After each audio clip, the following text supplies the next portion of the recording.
आज हम ब्रिटिश भारत के एक बहुत ही महत्वपूर्ण कानून चार्टर एक्ट 1813 के बारे में समझेंगे। यह टॉपिक यूपीएससी और अन्य प्रतियोगी परीक्षाओं के लिए बहुत महत्वपूर्ण माना जाता है। सबसे पहले समझते हैं कि चार्टर एक्ट 1813 क्या था।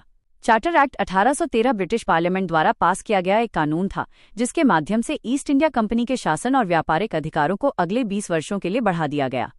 लेकिन इस एक्ट ने भारत की आर्थिक, शैक्षिक और प्रशासनिक व्यवस्था में कई महत्वपूर्ण परिवर्तन भी किए।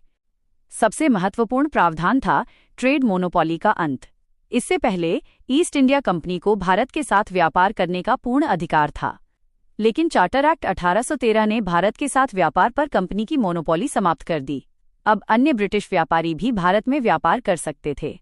हालांकि कंपनी के पास अभी भी चाय के व्यापार और चीन के साथ व्यापार पर मोनोपोली बनी रही।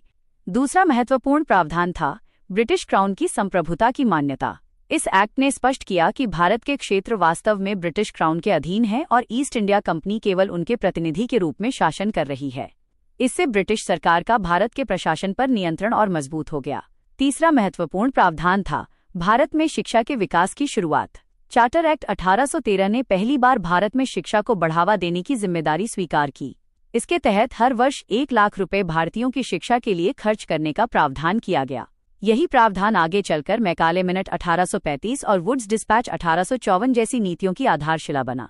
चौथा महत्वपूर्ण प्रावधान था क्रिश्चियन मिशनरियों को भारत आने की अनुमति। इस एक्ट के बाद ईसाई मिशनरियों को भारत में आकर धर्म प्रचार करने और स्कूल तथा प्रिंटिंग प्रेस स्थापित करने की अनुमति दी गई। इससे भारत में शिक्षा और सामाजिक सुधार के क्षेत्र में भी कुछ परिवर्तन देखने को मिले। अगर हम इस एक्ट के महत्व को समझें तो ये कहा जा सकता है कि चार्टर एक्ट 1813 ने भारत में फ्री ट्रेड की शुरुआत, आधुनिक शिक्षा की नींव और ब्रिटिश सरकारी नियंत्रण के विस्तार की दिशा में महत्वपूर्ण भूमिका निभाई। इस प्रकार चार्टर एक्ट 1813 ब्रिटिश भारत के प्रशासनिक और आर्थिक इतिहास में एक महत्वपूर्ण मील का पत्थर माना जाता है और यूपीएससी परीक्षा के दृष्टिकोण से यह टॉपिक बहुत महत्वपूर्ण है।